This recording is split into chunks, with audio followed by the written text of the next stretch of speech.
Here we go. Sunday, March 11th, 2018. It's 35 degrees outside. We had a little warm spell there in late February, early March, and we were able to put quite a few fish on the bank. I always fish ponds first because they warm up first, and our lakes, most of them don't open till April 1st. So the water temps were in the mid 40s. We hit 46, close to 47 one day. With the weather the way it's been the last 4 or 5 days, I'm expecting 42, 43. But I know some clear water ponds, and with a jerkbait, an underspin with a swim bait on it and a finesse jig, we should be able to get some bites. So we'll go from there, and I don't think that that'll keep us from catching a 5-fish limit. So traditionally been the best spot on the pond, pre-spawn and spawn. This is where that flat I was talking about leads right up into the big pocket. The water is actually very stained, and normally this pond is very clear, but I can see from the bank that the water was high. So if we had water running in, turn it a little bit off color. So right about there is the inside turn. So I'm watching my line. Always be a line watcher, whether it's a finesse technique, a jerk bait, and even a crankbait or spinner bait. If they take off sideways with it and come towards you, you won't feel the bite necessarily, but you'll see your line move off. There's some of that curly tail, curly leaf pond mixed in with some of that Cara. So I'm watching my line. I'll see it jump if I get a bite on the pause. It's not going to jump big, but it will jump. Or I'll go to snap the rod gently and it'll be loaded up. The thing to be mindful of this time of year, a lot of times it just feels heavy, almost like you're pulling a little bit of grass. Certainly there's a difference between a good hard bite in grass, but when your hands are cold and your senses are deadened, early in the year your feel isn't as good, you're not in the groove yet, hook sets are free. And if you've got grass on it anyway, you want to bring it in and peel it off. You don't want to fish with grass on your bait.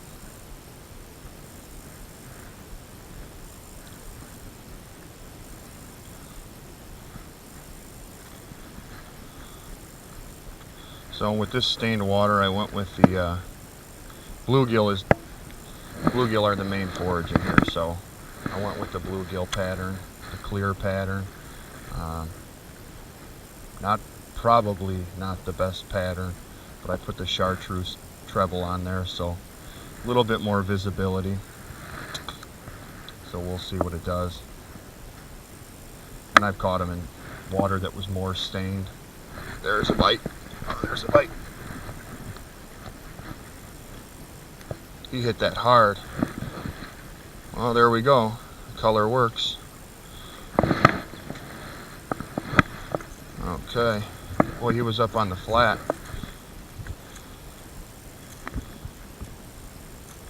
Up on that flat. Settle down there, peckerwood. Little male. Well, there you go. The bait works, even in stained water. I got you, buddy. Just a little 14 ouncer, maybe a pound at most. Little chunk. Oh, he's got a crawdad sticking out of his mouth. You guys see that? He's got a crawdad in there. There are a few rocks mixed in here, but it's a start.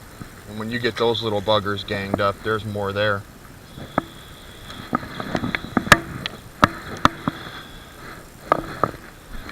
I'm a big advocate of checking your knots, but on a day like today when it's this cold, I'm not.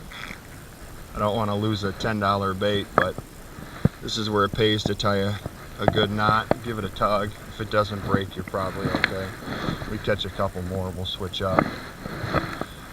So here's what I'm going to do. Typically I'd pitch that same bait right back in there. I'm going to pitch a finesse jig in there. Typically if there's a big fish there, they'll get it first. Typically. But before I go spooking any fish that could be big that are there, I'm going to slow down and give them something a little different.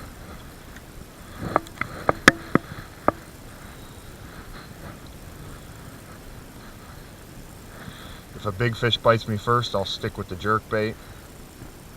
If I get bit by a little fish first, I'll typically follow up with something a little bit slower.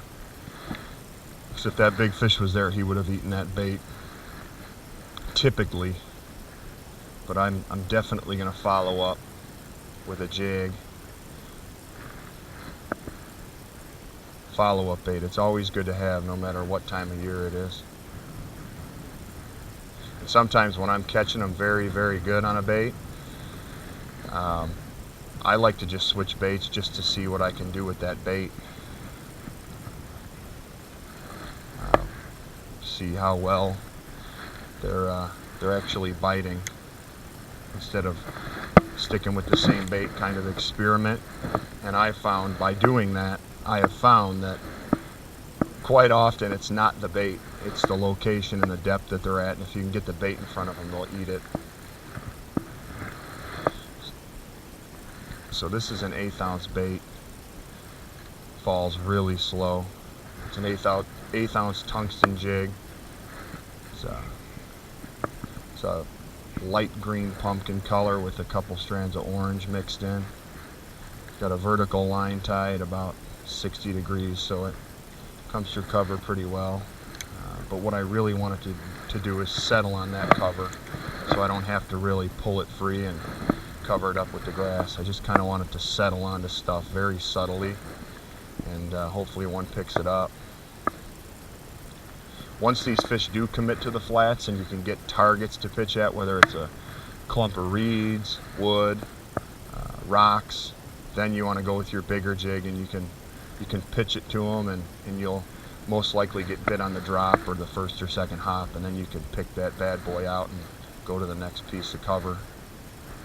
But right now, it's with these fish just moving up onto the edge of the flats and holding deeper, you want that more subtle jig, a finesse jig.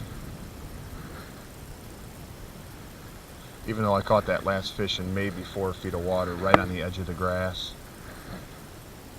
it was up on the flat, it was not out on the deeper edge of things.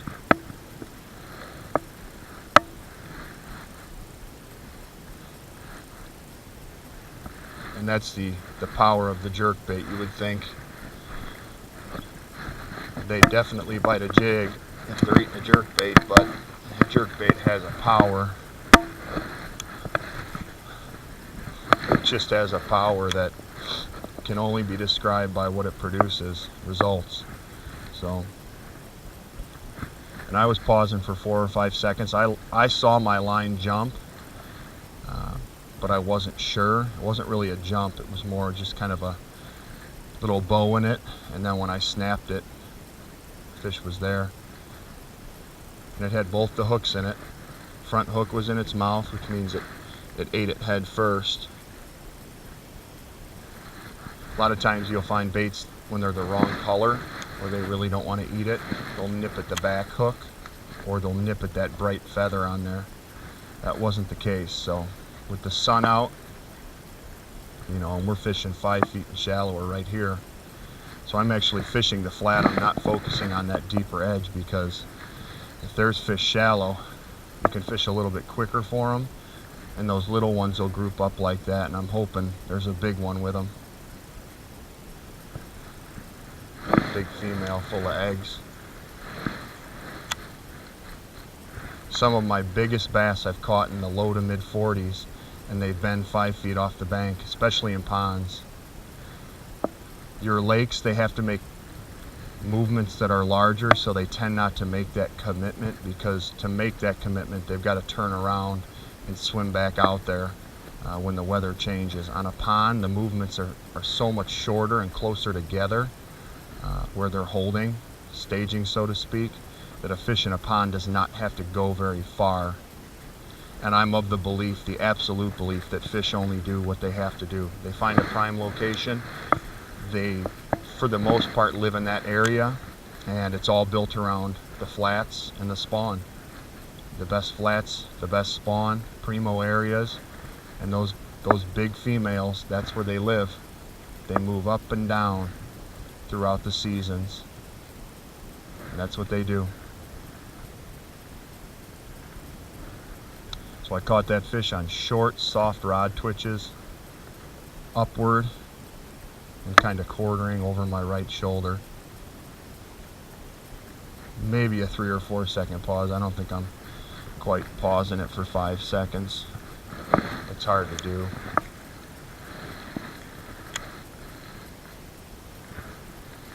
But I'm able to pick up just a little bit of grass, which is what I want to do.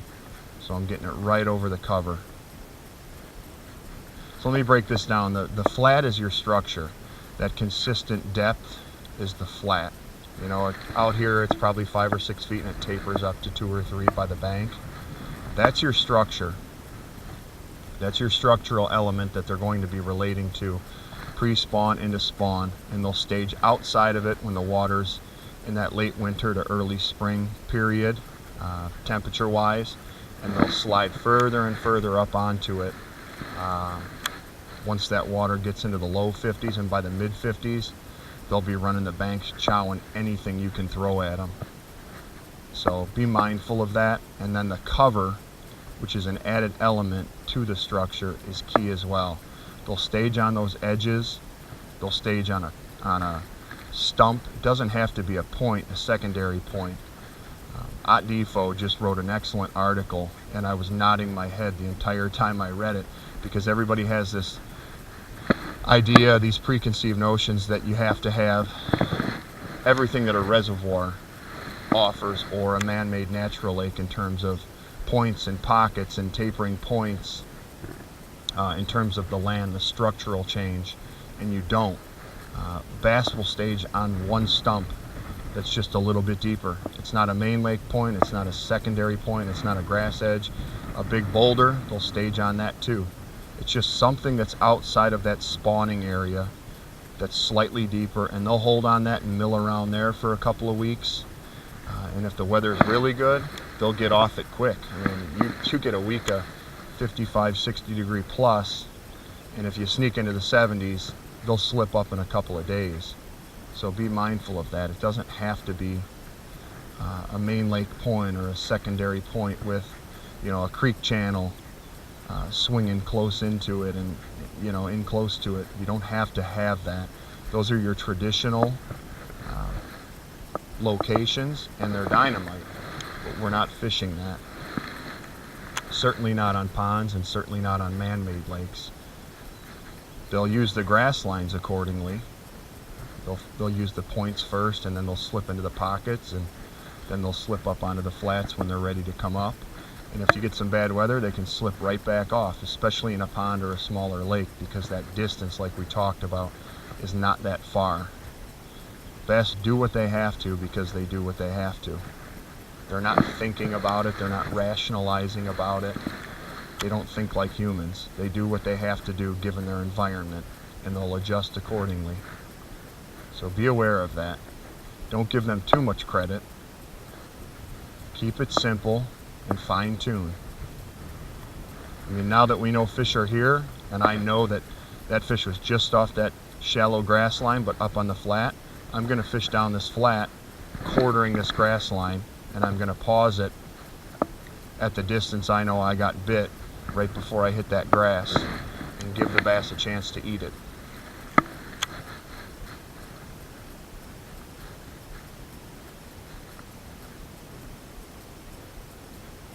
So I'm not wasting cast, which is important when it's cold. It's nice to stay moving, but don't waste any energy. And I'm going to keep my back to the wind doing this too. Stay a little bit warmer, and it's easier to cast and control my line. And this idea that bass like their food coming to them is absolutely true, and the wind will create a current and they'll face into it.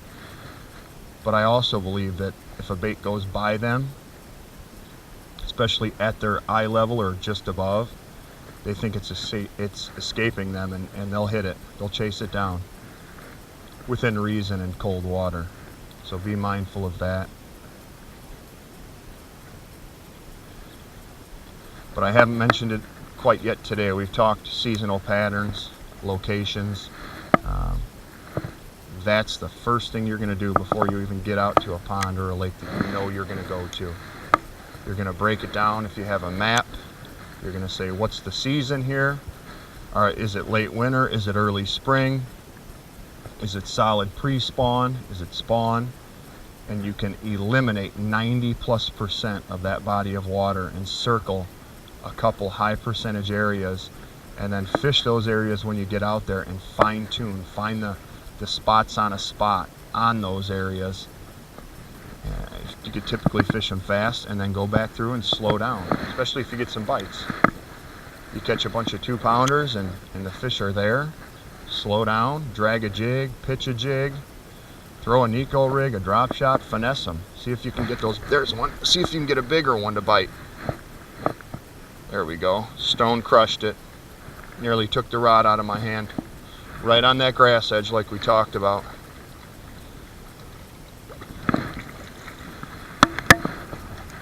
"42-degree water, son." Now we're talking. Now we're talking. Front hook, back hook in the belly. It's a better fish too. 1.5 pounds. Maybe a little more, a little chunker. Nothing in its mouth. The fish has never been caught before. That is a beautiful fish.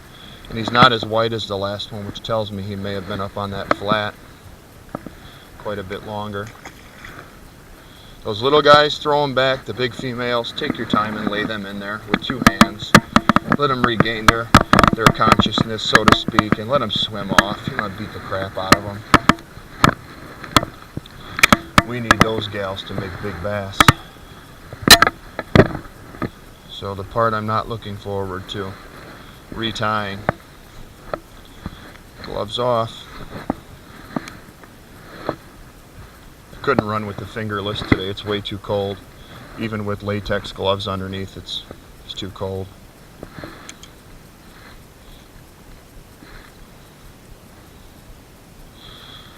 So I think we've talked about briefly having a knot that you can tie quickly, having a good knot that you know how to tie properly, quickly when it's cold like this.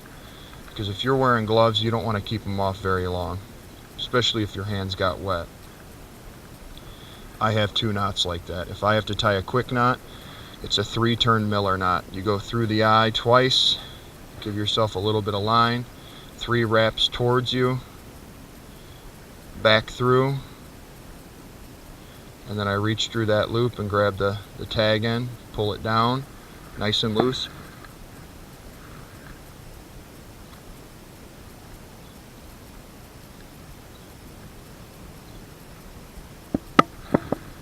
Wet it, pull it down snug. Leave yourself, I don't know, a little less than a 1/4 inch in tag. I don't believe in leaving a lot of tag in. You don't need it, and you're good to go. Gloves are back on, and we're ready to catch another 5 like that without retying.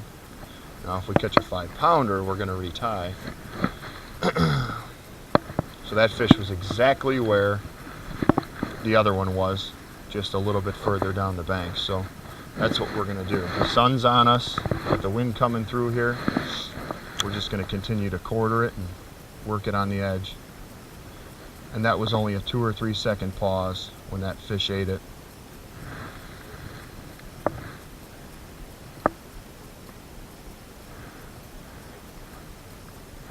So now I know once I get past that grass line, I can get my bait in and make another cast just beyond it. Couple twitches, let it sit there. It's looking right at them if they're there. Couple more.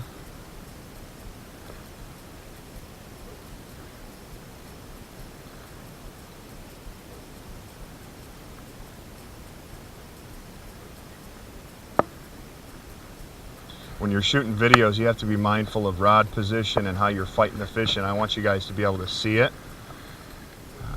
Traditionally, with treble hooks, I like to keep my rod tip down or to the side anyway, so it works out. So I had to adjust my harness to get it up higher so that I wasn't blocking your view. So now we found fish. They're on the flats. Even though this is a grass edge, it's the shallow grass edge.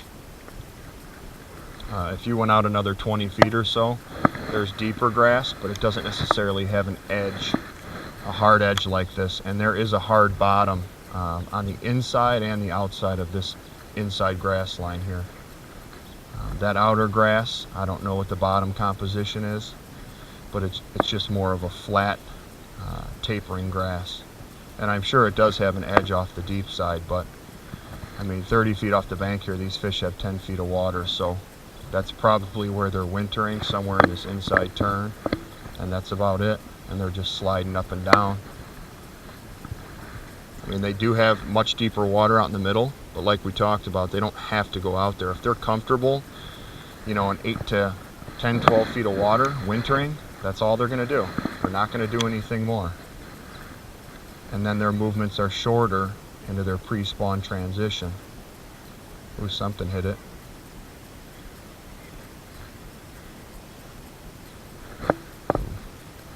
Yeah, I believe it's the crappie this time of year. The small ones will peck at it and the big ones will get it. Every spring I catch a 16 or 17 inch on a jerkbait fishing for bass, so it's a nice little bonus fish.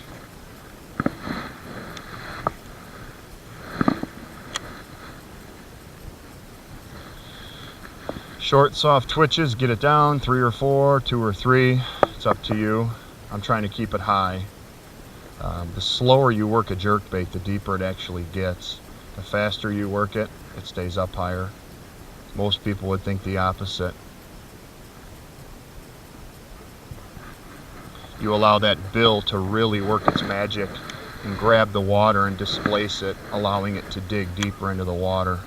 Same thing with like a square bill. If you burn that, it's going to go shallower. There's one. Oh yeah. There's one. Same spot. Same spot. Same spot. Same spot. This one's a better fish too.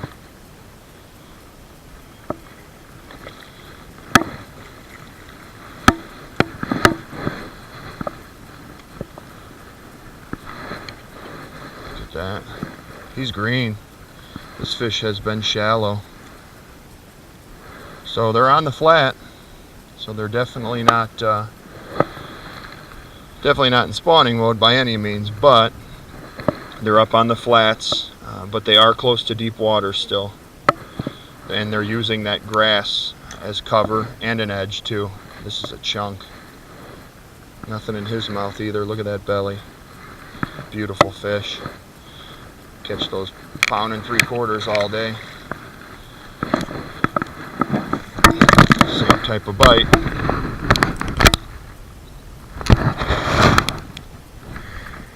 Be right back, folks. Have to change the battery.